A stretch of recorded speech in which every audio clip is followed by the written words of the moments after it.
말씀은 열왕기하 25장 9절입니다. 여호와의 성전과 왕궁을 불사르고 예루살렘의 모든 집을 귀인의 집까지 불살랐으며 히스기야 왕은 이스라엘을 개혁하여 하나님께서 택하신 나라다운 면모를 보이기 시작하였습니다.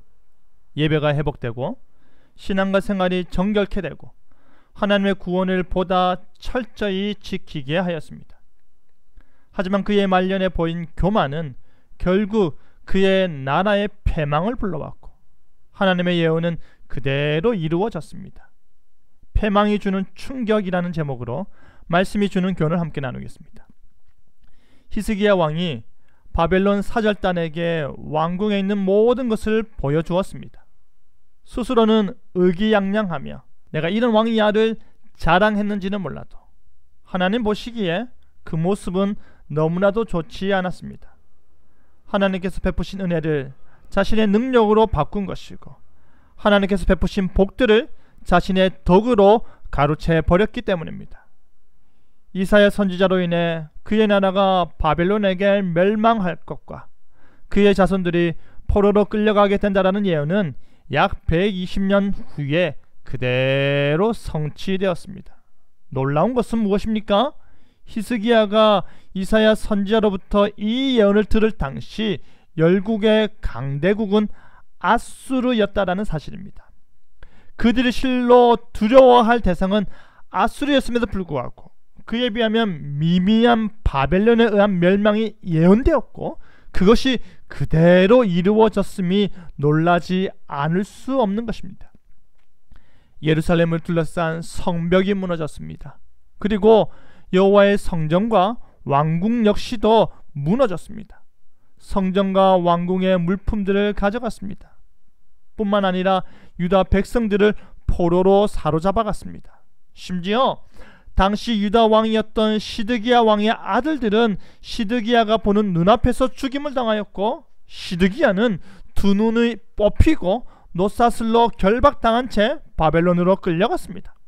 히스기야의 교만에 주어진 이사야의 예언이 그대로 이루어졌습니다.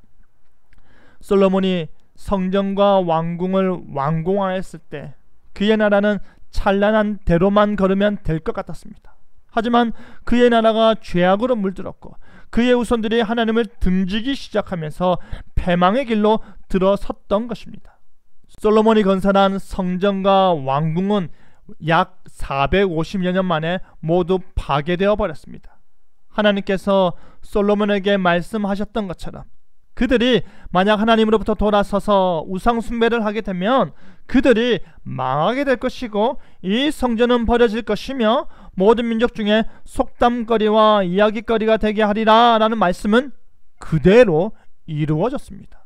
하나님께서 요시야에게 말한 바와 같이 내가 이스라엘을 물리친 것과 같이 유다도 내 앞에서 물리치며 내가 택한 이 성 예루살렘과 내 이름을 거기에 두리라 한 이 성전을 버리리라 한 그 말씀도 그대로 이루어졌습니다.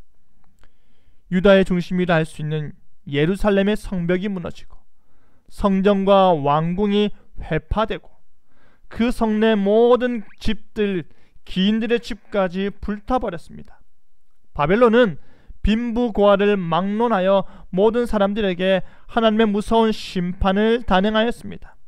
하나님의 영광을 가로챈 결과가 하나님의 말씀에 불순종한 결과가 언약을 준수하지 않은 결과가 이렇게 무서운 것입니다.